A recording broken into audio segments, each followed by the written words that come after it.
Hey, what's up mga kaballers? Maligayang pagbabalik sa aking channel. Halina't pag-usapan natin ang balita patungkol sa side player na lang nga daw ngayon si LeBron James sa Lakers. At ang balita naman patungkol sa delikado nga daw i-trade ng Warriors si Al Horford. Tara na't pag-usapan natin yan dito sa Basketball Hot Shots.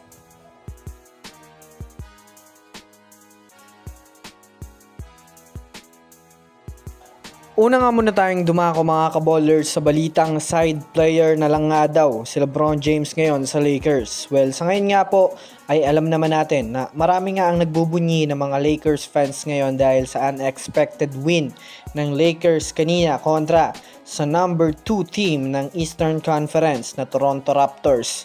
Naibalita ko naman nga po sa inyo na maganda ang nilalaro ng Raptors ngayon, kaya bago pa lang magsimula ang laro ay masasabi nga natin mga kaballers sa talagang tagilid ang Lakers dito, lalo pat wala nga ang kanilang superstar na si Luka Doncic dahil sa iniindang injury. Ngunit ibinaliktad nga po mga kaballers ng Lakers ang naturang ekspektasyon ng mga fans, lalo pat nagawa pa rin niyang mabuhat ni Austin Reeves ang opensa ng Lakers.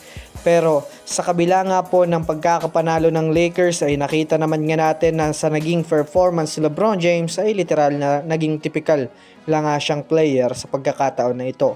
Well, 8 points. Yan lang nga po mga kaballers ang naging performance ni LeBron James sa opensa ng Lakers. Kaya kung sakasakali man nga pong natalo ang Lakers kanina, maaari na kay LeBron James nga po mga kaballers ang magiging sisi dahil sa hindi nito pag-step up sa laro.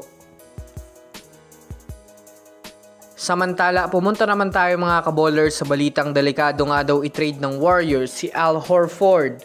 Well, alam naman nga po natin sa ngayon mga kaballers na literal na isa na naman nga pong game ang munti ka na naman sanang maipanalo ng Warriors kaninang umaga. Ngunit sadyang hindi nga talaga nagawa ng Warriors na ma-maintain nila ang kanilang kalamangan. Literal na bad trip nga po mga kaballers ang naging reaksyon ni Coach Steve Kerr dahil sa paglamya nga ng kanilang depensa sa mga oras na kinakailangan. Masasabi nga natin na isa din ito sa naging dahilan kung bakit nagawa ngang masungkitan pa ng Sixers ang Warriors ng puntos sa mga huling segundo ng laro. Bukod pa dyan, isa rin nga po mga kaballers sa mga sinisisi ngayon ng mga Warriors fans, yan ay si Al Horford dahil natulala lang nga ito sa ilalim at hindi nga nito nagawa na magkaroon ng backs out.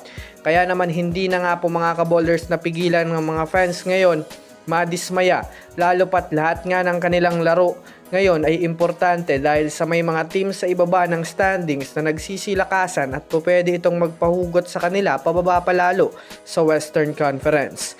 Inaasahan nga sa ngayon na maaaring magkaroon ng GSW ng malakihang meeting sa mga Warriors players ngayon dahil sa kawalan nila ng scouting report at team chemistry. So yun lamang mga kaballers, yun lang na muna ang ating pag-uusapan sa ngayon. Pindutin ang subscribe and hit nyo na rin ang notification bell para sa mga susunod na updates sa mundo ng basketball. Again, this is Basketball Hot Shots. Thanks for watching.